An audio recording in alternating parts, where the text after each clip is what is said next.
And that, class, concludes our overview of Class 3 habitable planets, droned Professor Zixlorb, his tentacles waving lazily in the air as he switched off the holographic display. Any questions before we move on to the more interesting specimens? The lecture hall of the Galactic University of Xenobiology remained silent, save for the occasional rustle of appendages and the soft whir of antigrav chairs adjusting their positions. It was clear that the students, a motley assortment of beings from across the known universe, were eager to get to the good stuff. Professor Zixlorb's compound eyes gleamed with anticipation. Very well then, let's discuss the rarest and most fascinating category, Class 13 Deathworlds. A collective gasp rippled through the audience, followed by excited murmurs and the rapid clicking of recording devices being activated. Now, who can tell me the defining characteristics of a Class 13 planet? The professor asked, his gaze sweeping across the room. A tentative appendage rose from the back row. It belonged to Glix, a gelatinous blob from the methane swamps of Glutoria Prime. Extremely high gravity, it burbled uncertainly. Correct, but incomplete, Zixlorb replied.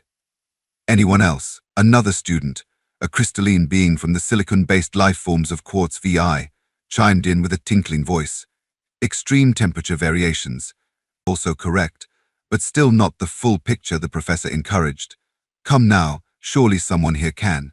Constant environmental hazards, aggressive fauna, unpredictable weather patterns, high radiation levels, and a biosphere that seems hell-bent on killing everything that so much as looks at it. Funny, a bored voice cut through the air. All eyes and various other sensory organs turned towards the source of the interruption.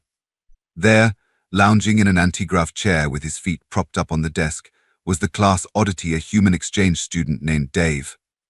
Professor Zixlorb's tentacles twitched with a mixture of irritation and grudging approval. Quite comprehensive, Mr. Dave, though I would appreciate it if you'd raise your hand or equivalent appendage before speaking in the future. Dave shrugged, a uniquely human gesture that never failed to fascinate his alien classmates. Sorry, Prof. Just thought we could speed things along. Some of us have been living this stuff our whole lives, you know. The professor's eyes narrowed. Ah, yes, I keep forgetting. Earth is classified as a Class 13 planet, isn't it? Though many of my colleagues argue it should be in a class of its own. A ripple of nervous laughter spread through the class. The human's presence had been a source of both fascination and unease since his arrival at the university. Many students still couldn't believe that a being from a death world could not only survive but thrive in their tame environment. Well then, Mr. Dave, Zixlorb continued, a mischievous glint in his eyes, perhaps you'd like to share some first-hand experiences with the class. I'm sure your peers would be most interested in hearing about life on what did you call it? A planet hell-bent on killing everything. Dave sat up straighter, a grin spreading across his face. Sure thing, Prof. Where should I start? The time I wrestled an alligator, or maybe when I went skydiving into an active volcano. Ooh, or that summer I spent as a tornado chaser in the Midwest. The class erupted in a cacophony of shocked exclamations, incredulous questions, and what sounded suspiciously like a fainting thud from the silicon lifeform section.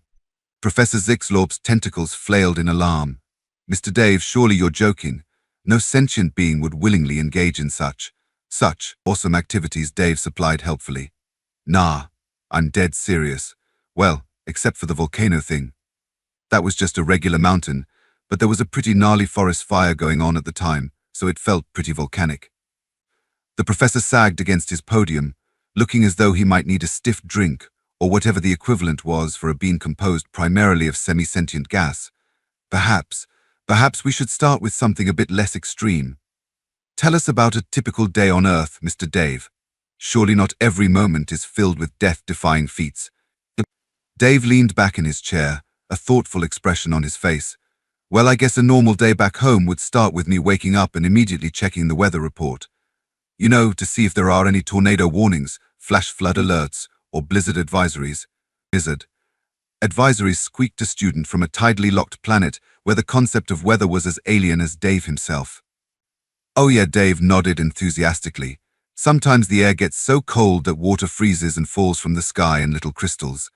If there's enough of it, and the wind picks up, you can get yourself buried alive in the stuff. Makes for a hell of a snow day, though. The class stared at him in horror, unable to comprehend the idea of frozen water as a source of entertainment. Anyway, Dave continued, oblivious to the growing distress around him. After checking the weather, I'd grab a quick breakfast. Nothing fancy, just some coffee and maybe some eggs. Coffee, Professor Zixlorp interjected, his scientific curiosity momentarily overriding his shock. Isn't that the toxic bean extract your species is so fond of? Dave chuckled. Toxic is such a strong word, Prof. I prefer to think of it as liquid motivation. Besides, a little neurotoxin never hurt anyone, right? The sound of multiple recording devices being hurriedly shut off echoed through the room. Moving on, Dave said, warming to his subject. After breakfast, I'd head to school. Back in high school, that meant a nice, relaxing 20-mile bike ride. 20 miles, gasped a multi-limbed being from a low-gravity world. Through what kind of terrain? Dave waved dismissively. Oh, you know, the usual. City streets, forest trails, the occasional river crossing. Had to watch out for the morning rush hour traffic, of course. Those 18-wheelers wait for no man. 18-wheelers, the professor repeated weakly. With massive transport vehicles, Dave explained. Like imagine a building on wheels, hurtling down the road at speeds that would make some spaceships blush. They're great for playing chicken with on a bicycle. A collective shudder ran through the class. Once at school, Dave continued, seemingly oblivious to the growing horror around him. It was pretty standard stuff. Math, science, literature, dodging the occasional fistfight in the hallways. Fistfight, squeaked a pacifistic gas cloud from the back of the room. You mean physical combat in an educational institution? Dave nodded sagely. Oh yeah, it's like a rite of passage. Helps toughen you up for the real world, you know. Plus, it's great cardio. Professor Zixlorp, who had been growing progressively paler, quite a feat for a semi-transparent being, finally found his voice. Mr. Dave, are you suggesting that violence is encouraged in Earth schools? Encouraged? Nah, Dave said with a laugh. Officially frowned upon, actually. But you know how it is, boys will be boys, girls will be girls, and non-binary folks will be non-binary badasses. It's all part of the Earth education experience. The professor's tentacles drooped in defeat. I see. And what of your extracurricular activities? Surely those must be less hazardous. Dave's eyes lit up. Oh man! Where do I even start?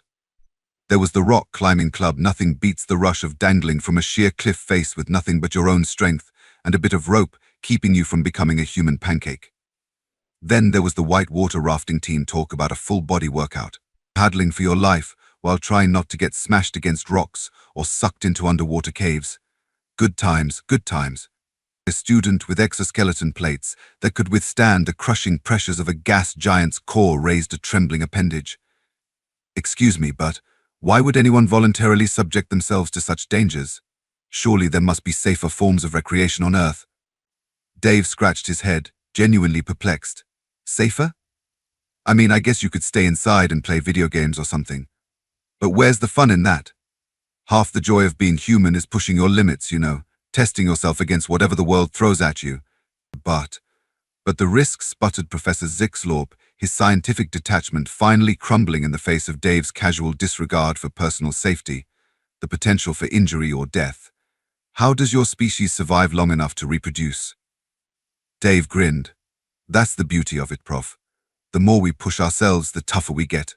It's like evolutionary parkour or something. Plus, let's be real, nothing gets the mating hormones flowing like a little brush with death. Am I right? The class erupted into a mixture of scandalized gasps, nervous giggles, and what sounded suspiciously like retching from the silicon lifeform section. I think Professor Zixlorp said faintly that we may need to reassess our classification system. Earth clearly requires a category beyond mere Deathworld. Dave leaned forward, his eyes sparkling with mischief. Or, come on, Prof. We haven't even gotten to the really wild stuff yet. Wait till I tell you about this thing we call extreme ironing. The professor's tentacles waved frantically. No, I mean, perhaps we should take a short break. Process this information. Class dismissed for the next, let's say 3 standard rotations. As the students filed out of the lecture hall, a mixture of shell-shocked and morbidly fascinated, Dave couldn't help but overhear snippets of conversation. Did you hear about the coffee? They willingly ingest neurotoxins, forget the coffee, they let their young engage in physical combat as a social ritual. I still can't believe they have such violent weather patterns. How do they build anything lasting? Maybe that's why they're so obsessed with pushing their limits. When your planet is constantly trying to kill you, I guess you have to adapt. Dave chuckled to himself as he packed up his things. He hadn't even gotten to the really good stories yet, like the time he and his friends decided to go camping in grizzly bear territory, or his summer job as a rodeo clown. Oh well, there was always next class.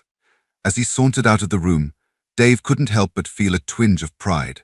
Sure, Earth might be a Class 13 Deathworld, but it had produced a species tough enough to not only survive but thrive in the face of constant danger. And if that meant occasionally freaking out a bunch of alien classmates with tales of everyday human life, well, that was just a bonus. Little did Dave know, his casual revelations about life on Earth were about to spark a galactic controversy that would reshape the way the universe viewed humanity and, perhaps more importantly, the way humanity viewed itself.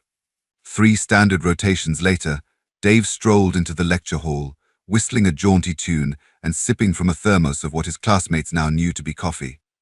The room fell silent as he entered, all eyes and various other sensory organs tracking his movement with a mixture of fear and fascination. Professor Zixlorp was already at the podium, his tentacles twitching nervously as Dave took his seat. "Ah, Mr. Dave, so good of you to join us. I trust you've had an uneventful few days." Dave grinned. "Oh, you know how it is, Prof. Just the usual. Went for a run through the plasma storm gardens, did some light quantum weightlifting in the gym, nothing too exciting." A collective gasp went up from the class. The plasma storm gardens were considered off-limits to most students due to the unpredictable nature of the artificially generated weather patterns. And quantum weightlifting? That was typically reserved for species with much denser molecular structures than humans. The professor's eye stalks drooped in resignation. "I see. Well, before we continue with our discussion of Class 13 planets, I feel I must address the reaction to our previous class." Dave raised an eyebrow. "Reaction? What, did I break everyone's brains or something?" "Not exactly," Zixlorp said carefully. "However, your revelations about life on Earth have caused quite a stir in the academic community. In fact, we've received several urgent communications from the Galactic Council of Sciences demanding a full review of Earth's classification." Dave leaned back in his chair, a smug grin spreading across his face. "Let me guess, they want to bump us up to a Class 14. Maybe create a whole new oh shit category just for us." The professor's tentacles twisted in what might have been the alien equivalent of a wince. "Not quite. You see, Mr. Dave, many of my colleagues are having trouble believing that the conditions you described could possibly be real. They've accused us of falling for an elaborate hoax." Dave's grin faltered. "Wait, what?" "They think I'm lying." "Not lying," Professor Zixlorp hastened to clarify. "More like exaggerating for dramatic effect. You must understand, the idea of a species not only surviving but actively seeking out the kinds of dangers you described is, well, it's simply beyond the comprehension of most galactic citizens." A murmur of agreement rippled through the class. Even those students who had been most fascinated by Dave's tales seemed relieved at the possibility that it might all be an exaggeration. Dave's eyes narrowed. "So what you're saying is, the big brains of the galaxy think humans are full of shit?" The professor's translator glitched for a moment, struggling to process the idiom. "I wouldn't put it quite so colorfully, but essentially, yes, they're demanding proof." "Proof," Dave repeated, his voice dangerously quiet. "They want proof that Earth is as badass as I said it was." Zixlorp nodded, his tentacles curling anxiously. "Yes, that's the gist of it. They've suggested that perhaps we should organize a fact-finding mission to Earth, to observe and document the conditions firsthand." A predatory grin spread across Dave's face, sending a shiver through the class. Several students instinctively activated their defensive mechanisms, filling the air with a variety of smells, sounds, and in one case, a cloud of reflective spores. "A fact-finding mission," Dave said, his voice dripping with false innocence. "Well, far be it from me to stand in the way of scientific progress. When do we leave?" The professor's eye stalks shot up in alarm. "Leave? Mr. Dave, surely you don't mean to suggest that you would accompany such a mission? The risks would be absolutely fucking epic." Dave finished for him. "Come on, Prof. You can't send a bunch of alien scientists to Earth without a native guide. They'd be torn apart by the wildlife before they even made it out of the spaceport. A horrified silence fell over the room. The students looked at each other, then at the professor, silently pleading for him to put a stop to this madness. But before Zixlorp could formulate a response, the doors to the lecture hall burst open. In strode a being that practically radiated authority, tall, sleek, with iridescent scales and eyes that glowed with an inner fire. It was none other than Chancellor Zira X, the head of the Galactic University. Professor Zixlorp, the Chancellor's voice boomed through the room. I've just received word from the Council of Sciences. They've approved an immediate expedition to Earth, and they want our resident human expert to lead it. Dave's face lit up like a supernova. Hot damn, when do we leave? Chancellor Zira X fixed Dave with a penetrating stare. You misunderstand, young human. They don't want you as a guide. They want you as the subject of study. A hush fell over the classroom. Dave's grin faltered for a moment before returning, even wider than before. So, what you're saying is, I get to show off all the cool stuff humans can do, and it's for science. The Chancellor's bioluminescent patterns flickered in what might have been exasperation. This is not a game, Mr. Dave. The Council is deeply concerned about the potential threat Earth and its inhabitants might pose to galactic stability. They want to assess just how adaptable your species truly is. Dave leaned back in his chair, crossing his arms behind his head.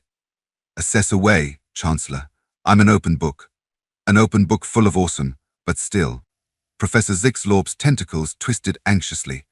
Chancellor, with all due respect, is this wise? Subjecting a single specimen to such intense scrutiny could skew our data. Perhaps a larger sample size. Denied. The Chancellor cut him off. We cannot risk bringing more humans into our space until we understand the full extent of their capabilities. Mr. Dave will have to suffice. Dave stood up, stretching lazily. Well, if I'm going to be Earth's one-man welcoming committee, I'd better get packing. Any requests for souvenirs? I make a mean lava lamp out of actual lava. The class collectively recoiled, while the Chancellor's scales rippled in a pattern that might have been a suppressed shudder. That won't be necessary. The expedition leaves in one standard cycle. I suggest you use this time too. Prepare yourself. As the Chancellor swept out of the room, the students burst into excited chatter. Dave found himself surrounded by a sea of curious faces and probing appendages. Is it true that humans can regenerate lost limbs? Asked a cephalopod-like being, its tentacles waving excitedly. Dave laughed. Nah, that's just salamanders. We're more the slap some duct tape on it and walk it off type. Duct tape. The being's translator glitched, unable to process the concept. Oh man, you guys are in for a treat. Dave grinned. Just wait till I introduce you to WD-40. It's gonna blow your minds. As Dave fielded increasingly outlandish questions from his classmates, Professor Zixlorp watched from his podium, a mixture of concern and fascination etched on his features. He couldn't shake the feeling that they were about to unleash something unprecedented on the galaxy, for better or worse. One standard cycle later, Dave found himself aboard the GSS Curiosity, a state-of-the-art research vessel specially outfitted for the Earth expedition. The ship hummed with nervous energy as the diverse crew of alien scientists made final preparations for their journey into what many of them privately considered to be madness.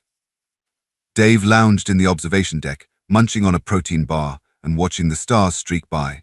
He was decked out in what he called his Earth survival gear, a pair of cargo shorts, a faded t-shirt with the slogan "I flexed" and the sleeves fell off, and a battered pair of hiking boots.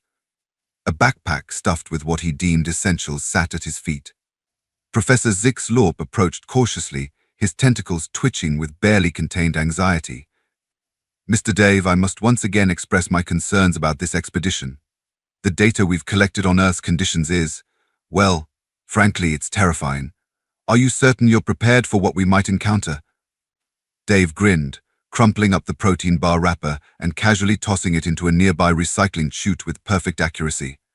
Prof, I was born ready. Trust me, compared to a typical Tuesday back home, this is going to be a walk in the park. Ah yes, your Earth parks, Zixlorp muttered. Filled with venomous creatures and carnivorous plants, if I recall correctly. Only the fun ones, Dave winked. So what's first on the agenda? Please tell me we're starting with something exciting. Ooh, maybe we could parachute in from orbit? I've always wanted to try that. The professor's eye stalks drooped in resignation. I'm afraid our landing will be considerably less dramatic. We'll be touching down at a designated spaceport and proceeding from there. Dave's face fell. Oh, come on. Where's your sense of adventure? Before Zixlorp could respond, a shrill alarm began to blare throughout the ship.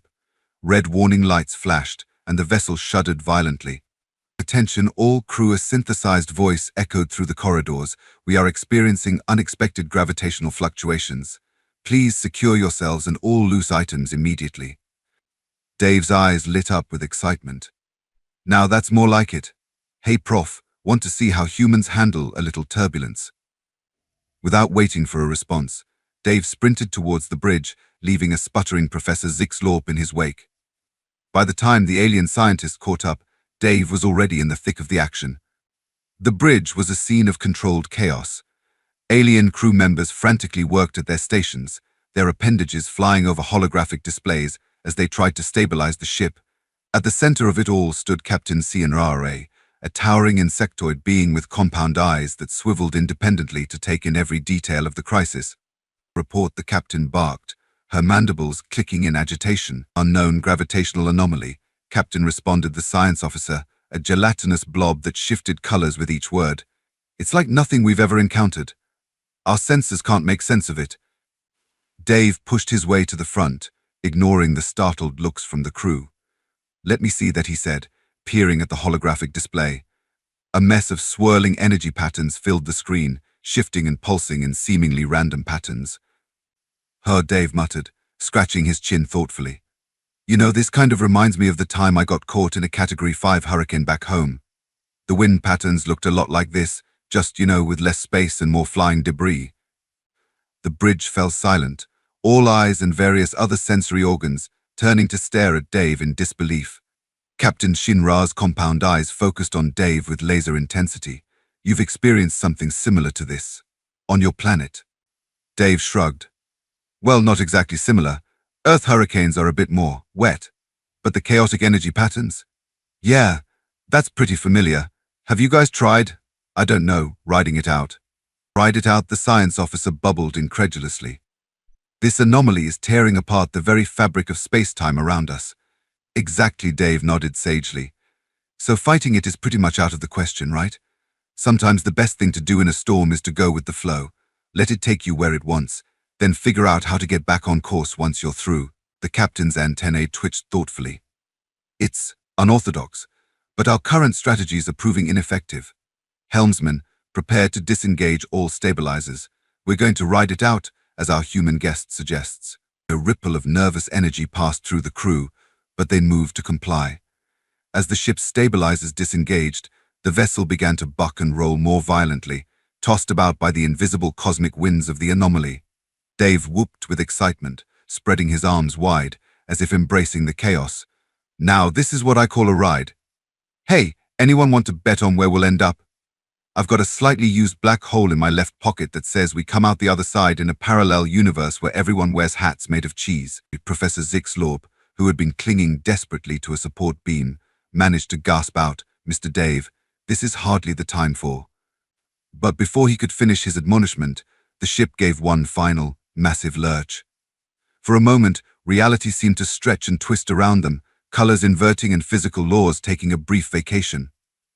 Then, with a sound like the universe itself letting out a massive belch, everything snapped back to normal. The bridge was eerily quiet as the crew slowly uncurled from their various protective postures. Captain Shinra was the first to recover, her compound eyes sweeping across the status displays. Damage report, she commanded, her voice slightly shaky but firm. The reports came in from around the ship miraculously. They had suffered only minor damage. The anomaly had passed, leaving them. Well, that was the question, wasn't it? Navigation, the captain barked. What's our position? The navigation officer, a spindly being with far too many arms for Dave's comfort, tapped furiously at his console. Calculating now, Captain. It appears we've been displaced, quite significantly. Dave leaned in, peering at the star charts with genuine curiosity. Hey, those constellations look familiar. In fact, his eyes widened in surprise and delight. No way. Guys, I think I know where we are. The entire bridge turned to look at him, a mixture of hope and trepidation on their alien faces. Dave's grin threatened to split his face in two. Ladies, gentlemen, and assorted other beings, I do believe we've just taken an unexpected shortcut. Welcome to the Sol System, home sweet home of yours truly and about 7 billion other crazy humans. A stunned silence fell over the bridge, broken only by the soft thud of Professor Zixlorp fainting dead away. Captain Shinra's mandibles clicked rapidly, the insectoid equivalent of a human rubbing their temples in exasperation. Mr. Dave, are you quite certain? The odds of such a precise spatial displacement are, astronomical, Dave supplied helpfully. Yeah, welcome to Earth, where we flip off probability on a daily basis. Trust me, Captain, I'd recognize that big blue marble anywhere. Sure enough, as the ship's external cameras focused, the unmistakable form of Earth came into view. Blue oceans, swirling cloud patterns, and the familiar contours of continents filled the view screens. The science officer burbled in astonishment. But this is unprecedented. We've traversed half the galaxy in moments. The scientific implications alone. Yeah, it's all very impressive, Dave waved dismissively. But more importantly, who's up for an impromptu field trip? I know this great little taco stand in Mexico City that'll really test your species' spice tolerance. The captain's antennae twitched in what might have been amusement or exasperation with insectoids. It was often hard to tell. Mr. Dave, need I remind you that this is a scientific expedition, not a culinary tour? Dave's eyes twinkled with mischief. Who says it can't be both? Come on, Captain. You've got a ship full of alien scientists who just got an all-expenses-paid trip to the galaxy's most notorious Deathworld. Are you really going to pass up the chance to see it up close and personal? A ripple of excited murmurs passed through the bridge crew. Despite their initial trepidation, the allure of being the first to study Earth directly was proving hard to resist. Captain Sinra's compound eyes swiveled thoughtfully. I suppose. A short reconnaissance mission could be justified. Purely for scientific purposes, of course. Of course, Dave agreed solemnly, though the effect was somewhat ruined by the massive grin on his face. Now, who wants to learn how to surf? I hear the waves in Hawaii are particularly gnarly this time of year. As the crew buzzed with a mixture of excitement and terror, Professor Zixlorp finally regained consciousness. He took one look at the view screen showing Earth, then at Dave's beaming face, and promptly fainted again. Dave chuckled, cracking his knuckles in anticipation. Buckle up, folks. You wanted to see what Earth was really like? Well, you're about to get one hell of a crash course. Literally, if we time our atmospheric entry just right. The adventure was just beginning, and Dave couldn't wait to show his alien classmates and teachers just how wildlife on a Class 13 Deathworld could be. Little did he know, his impromptu Earth tour was about to reshape galactic perceptions and possibly intergalactic relations in ways no one could have predicted. As the GSS Curiosity began its descent towards Earth, Dave couldn't help but feel a twinge of pride. Sure, his homeworld might be a seething mass of environmental hazards and evolutionary arms races, but it was his seething mass of death and destruction, and he was about to give his alien classmates a tour they'd never forget. All right, folks, Dave announced, clapping his hands together. First stop on our whirlwind tour of Earth, the Amazon rainforest. Trust me, you haven't lived until you've been chased by a jaguar while trying to avoid poisoned dart frogs and carnivorous plants. Professor Zixlorp, who had regained consciousness only to wish he hadn't, let out a strangled squeak. Mr. Dave, surely you can't be serious. The biodiversity reports alone suggest that such an environment would be far too dangerous for. Dangerous, Dave interrupted with a laugh. Nah, that's just Tuesday for us Earthlings. Besides, I've got a few tricks up my sleeve to keep us safe. Who wants to learn how to make improvised bug spray out of tree sap and your own sweat? The alien scientists exchanged nervous glances, their various appendages twitching anxiously. But beneath the fear, there was an undeniable undercurrent of excitement. They were about to step foot on the most notorious planet in the known galaxy, and they had a native guide crazy enough to show them the real deal. As the ship touched down in a small clearing, the external sensors immediately began blaring warnings. The air was thick with pollen, spores, and microscopic organisms. The temperature and humidity were off the charts by most galactic standards, and the cacophony of animal sounds suggested that every square inch of the surrounding jungle was teeming with life, much of it probably hungry. Dave took a deep breath as the airlock opened, a wide grin spreading across his face. Ah, smell that air. Nothing like a lungful of potential pathogens to wake you up in the morning. He strode confidently down the ramp, his classmates and teachers following hesitantly behind. The alien scientists were encased in protective suits that made them look like a parade of brightly colored marshmallows. Dave, on the other hand, was still in his cargo shorts and t-shirt, now accessorized with a battered Indiana Jones-style hat. "All right," Gang Dave said, turning to face the group. "Lesson 1 of Earth's survival: always be aware of your surroundings. The jungle might look peaceful, but trust me, everything here is either trying to eat you, poison you, or use you as a host for its eggs." A collective shudder ran through the alien group. "But don't worry," Dave continued cheerfully, "that's half the fun. Now, who wants to learn how to identify which vines will kill you and which ones you can use to swing across piranha-infested rivers?" What followed was a crash course in Earth's survival that left the alien scientists alternating between abject terror and grudging admiration. Dave led them through the dense undergrowth, pointing out hazards with the casualness of someone giving a tour of a mildly interesting museum. "And over here we have the Brazilian wandering spider," Dave said, gesturing to a large arachnid lurking on a nearby tree trunk. "Fun fact, its venom can cause hours-long painful erections in human males before killing you. Nature's last cruel joke, I guess." Professor Zixlorp's tentacles curled in horror. "And your species coexists with such creatures?" Dave shrugged.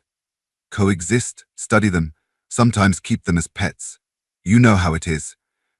As they pushed deeper into the jungle, the alien scientists found themselves begrudgingly impressed by Dave's knowledge and adaptability. He seemed to have a solution for every challenge the environment threw at them. When a sudden downpour threatened to flood their path, Dave quickly fashioned makeshift rafts out of giant leaves and vines. When a swarm of angry wasps descended on the group, he calmly demonstrated how to cover yourself in mud to mask your scent. And when they stumbled upon a group of hostile monkeys, Dave managed to defuse the situation with nothing more than a handful of berries and what he called his killer charade skills. "Mr. Dave," Captain Shinra said, her mandibles clicking in what might have been admiration, "I must admit, your ability to adapt to these conditions is remarkable. Is all of humanity this resourceful?" Dave grinned, using a large leaf to fan himself in the oppressive heat. "Oh, this is nothing. You should see how we handle rush hour traffic in Los Angeles. Now that's a real test of survival skills." As the day wore on, the alien scientists found themselves slowly acclimating to the constant state of alertness that life on Earth seemed to demand. They began to see the beauty in the chaos, the complex web of life that had evolved in this unforgiving environment. But Earth wasn't done surprising them yet. As they made their way back towards the ship, a low rumble shook the ground. The trees around them began to sway ominously, and in the distance, they could hear the sound of splintering wood and panicked animal cries. Dave's eyes widened in recognition. "Oh shit," he muttered, then louder, "Everyone, climb a tree.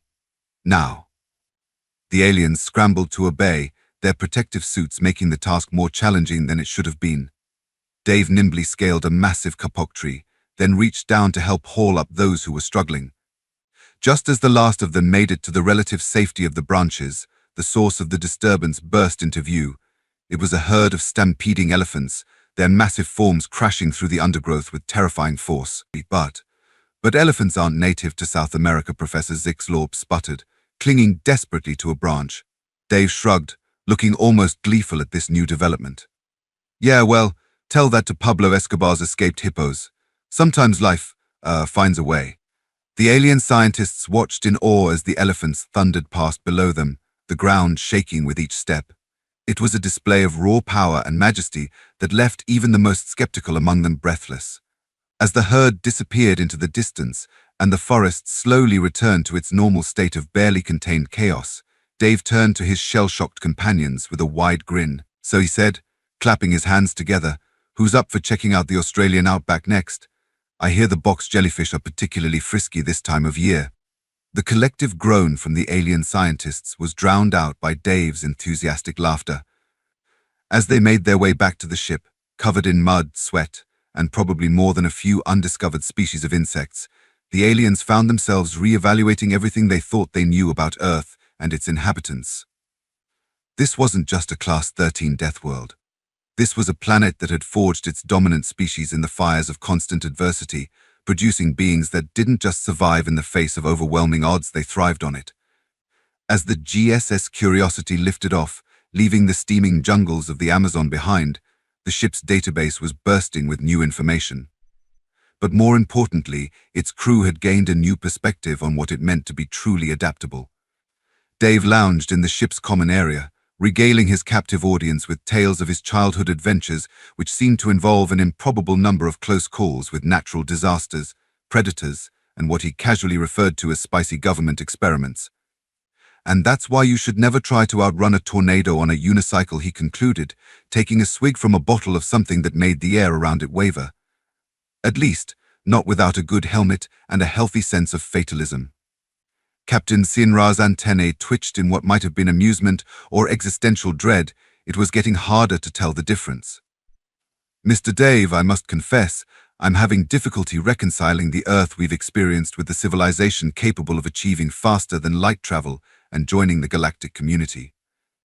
Dave grinned, a twinkle in his eye that had become all too familiar to his alien companions. "Oh, Captain, that's the best part. See all that crazy stuff out there?" He gestured vaguely towards the view screen showing Earth's receding form. "That's what made us who we are. Every scientific breakthrough, every technological advancement, it all comes from our need to survive and thrive in a world that's constantly trying to kill us." Professor Zixlorp's tentacles waved in confusion. "But surely, once you achieved a certain level of technological prowess, you could have engineered your environment to be less hostile." Dave's laugh echoed through the common area. "Engineer our environment? Prof, where's the fun in that?" "Nah, instead we engineered ourselves to be better at dealing with it. And when we ran out of natural challenges, we started creating our own." He pulled out his communication device, a battered smartphone that looked like it had been through several war zones.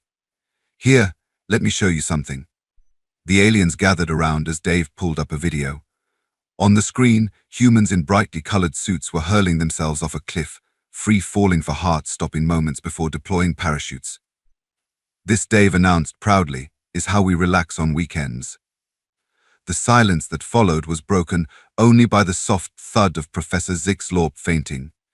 Again, Captain Jinra's compound eyes swiveled rapidly, trying to process what she'd just seen. You voluntarily throw yourselves from great heights for recreation." Dave nodded enthusiastically. "Base jumping. It's a blast. Of course, that's just the entry-level stuff. Wait till I show you wingsuit flying. Or free solo climbing. Ooh, or maybe some footage from the last Ironman triathlon I did in Death Valley." As Dave scrolled through his phone, showing increasingly death-defying human activities, the alien scientists found themselves torn between horror and a grudging sort of admiration. "I think I'm beginning to understand," the gelatinous science officer burbled thoughtfully. "Your species doesn't just adapt to survive. You actively seek out new challenges to overcome." "Bingo," Dave exclaimed, pointing finger guns at the blob. "Life handed us lemons, so we made lemonade. Then we figured out how to ferment that lemonade, threw in some extreme sports, and turned survival into an extreme sport all its own." Captain Sinra's antennae twitched thoughtfully. "This explains a great deal about humanity's rapid advancement and expansion into space. You're not just exploring, you're looking for new challenges." Dave's grin turned a shade softer, almost wistful. "Yeah, I guess you could say that. Earth toughened us up, taught us to think on our feet and never back down from a challenge. So when we looked up at the stars, we didn't just see distant lights. We saw the ultimate frontier, the biggest challenge of all." The common area fell silent as the aliens contemplated this. The idea that a species would willingly seek out danger, would thrive on pushing its limits, was foreign to most galactic cultures. Yet here was living proof that such an approach could produce remarkable results. "I believe," Professor Zixlorp said slowly, having regained consciousness in time to hear Dave's explanation, "that we may need to reconsider our classification system. Earth is not merely a death world, it is a crucible, forging a species unlike any we've encountered before." Dave beamed with pride. "Oh, Prof, you're making me blush. But hey, if you really want to understand humanity, we're just getting started. How about we make a quick detour to Mars? I hear the first wave of terraformers are setting up an extreme sports complex in Olympus Mons." Nothing like low-gravity base jumping to really get the blood pumping. The collective groan from the alien crew was drowned out by the sound of the ship's engines powering up, ready for the next leg of their impromptu tour of humanity's domain. As they set course for the Red Planet, Captain Shinra found herself wondering if perhaps the Council of Sciences had bitten off more than they could chew. They had sent this expedition to assess the potential threat Earth posed to galactic stability. But now, watching Dave excitedly plan their Martian adventure, she was beginning to think they'd stumbled upon something far more interesting and potentially far more transformative than a mere threat. Humanity, it seemed, wasn't content to merely survive in a hostile universe. They were determined to thrive in it, to challenge it, to push the boundaries of what was possible, and in doing so, they might just drag the rest of the galaxy along for the ride. As the Earth grew smaller in the viewscreen, Dave turned to his alien companions with a mischievous glint in his eye. So, who wants to learn how to pilot a rover through a Martian dust storm? Trust me, it's just like driving in Los Angeles, but with better visibility. The adventure was far from over. In fact, it was clear that when it came to humanity and their Deathworld-born audacity, the galaxy's wildest ride was just beginning. Months later, in the hallowed halls of the Galactic Council of Sciences, a heated debate was underway. The chamber was filled with representatives from across the galaxy, their diverse forms a testament to the variety of life that had evolved on countless worlds. But today, all attention was focused on a single topic: Earth and its inhabitants. Professor Zixlorp stood at the podium, his tentacles waving expressively as he presented the findings from their expedition. Behind him, a series of holographic displays showed images and data from their whirlwind tour of the Sol System jungles teeming with life, storm-racked seas, the red deserts of Mars already bearing the marks of human habitation. In conclusion, Zixlorp said, his voice carrying a mix of exhaustion and excitement, we must revise our understanding of Class 13 planets and the species they produce. Humanity is not merely surviving in a hostile environment, they have turned adversity into a crucible for innovation and advancement. Murmurs rippled through the assembled scientists. Some sounded intrigued, others skeptical, and more than a few seemed downright terrified. As a representative from a low-gravity world raised an appendage. But surely, Professor, this propensity for risk-taking and danger-seeking behavior makes humans a threat to galactic stability. We can't have a species of adrenaline junkies charging headlong into delicate diplomatic situations. Before Zixlorp could respond, a familiar voice called out from the back of the chamber. Oh, you have little faith. You haven't seen anything yet. All eyes and various other sensory organs turned to see Dave sauntering down the aisle, grinning from ear to ear. He was dressed in what he called his formal attire: cargo shorts, a Hawaiian shirt, and flip-flops. Ladies, gentlemen, and assorted other beings, Dave announced, bounding up to the podium and throwing an arm around the startled Professor Zixlorp. You're looking at this all wrong. Humanity isn't a threat to galactic stability. We're the kick in the pants this galaxy needs. A shocked silence fell over the chamber. Dave, undeterred, continued, think about it. How many of your species have gotten comfortable? How many have stopped pushing boundaries, stopped taking risks, all in the name of stability? He swept his arm wide, encompassing the entire chamber. But that's not how you achieve greatness. That's not how you unlock the real secrets of the universe. He pulled out his battered smartphone, holding it up for all to see. This little device? It exists because humans looked at the deadliest forces of nature: lightning, radiation, magnetism, and said, hey, I bet we could use that to send cat videos across the planet. We didn't just adapt to our world, we made our world adapt to us. A tentative appendage raised from the Quartz VI delegation. But the risks involved in such endeavors. Dave's grin widened. Exactly. The risks are what make it worthwhile. You think we got to the moon because it was safe? Hell no, we got there because it was hard, because it pushed us to our limits, and then some. He began pacing the stage, his energy infectious. You all see Earth as this crazy death world, right? But to us, it's just home.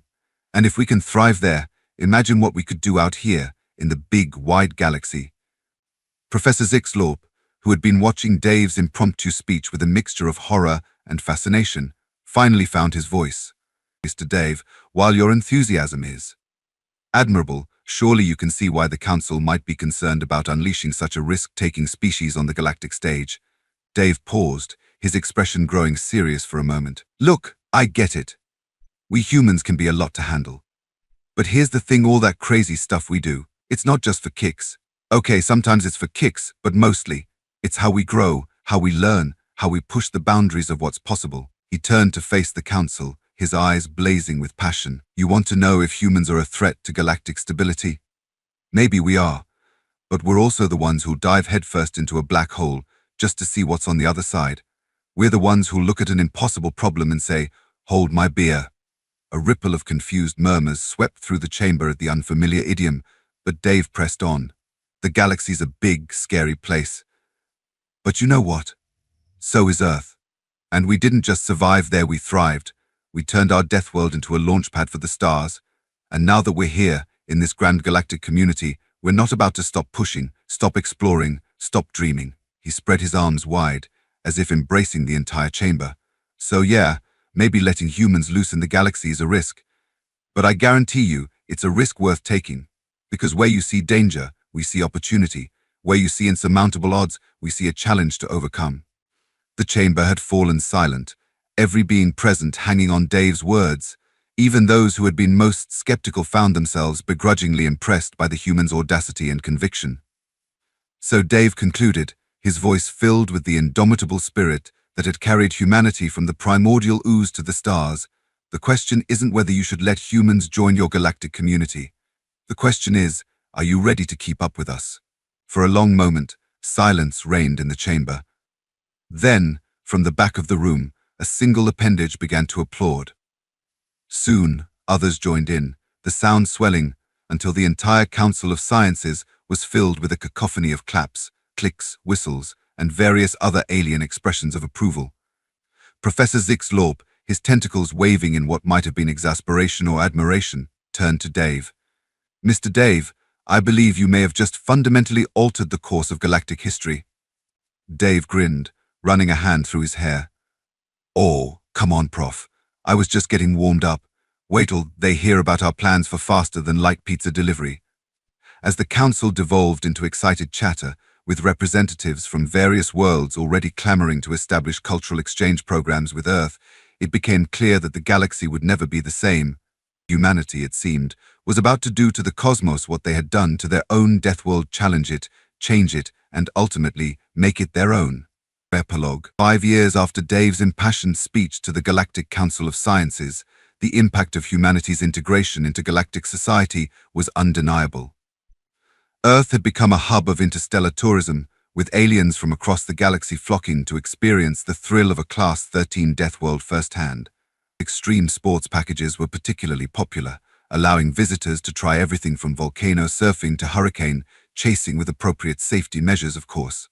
Human innovations had sparked a renaissance in galactic technology. The concept of life hacks had spread like wildfire, with species across the cosmos finding new and creative ways to adapt their environments and tools. Dave himself had become something of a galactic celebrity. His Deathworld survival guide was a bestseller on over 10,000 worlds, and his Extreme Sports Academy on Mars was booked solid for the next century. But perhaps the most profound change was in the galactic mindset. Inspired by humanity's bold approach to challenges, other species had begun to push their own boundaries. Exploration and scientific research had surged, with joint human-alien teams venturing into the farthest reaches of the universe. As Professor Zixlorp, now Dean of Xenobiology at the Galactic University, often remarked, humanity didn't just join our galactic community, they supercharged it. And so, as humanity continued to spread among the stars, the galaxy braced itself for whatever wild ride might come next. Because if there's one thing the cosmos had learned, it was this: where humans go, adventure follows. The Deathworld, it turned out, had been just the beginning. The real challenges and the real fun lay in the vast, untamed frontier of space, and humanity, with its Deathworld-forged audacity and insatiable curiosity, was more than ready to meet those challenges head-on. After all, as Dave liked to say, in space, no one can hear you scream. Unless you're screaming with excitement as you surf the rings of Saturn, the galaxy would never be the same. And that, as far as humanity was concerned, was exactly the point.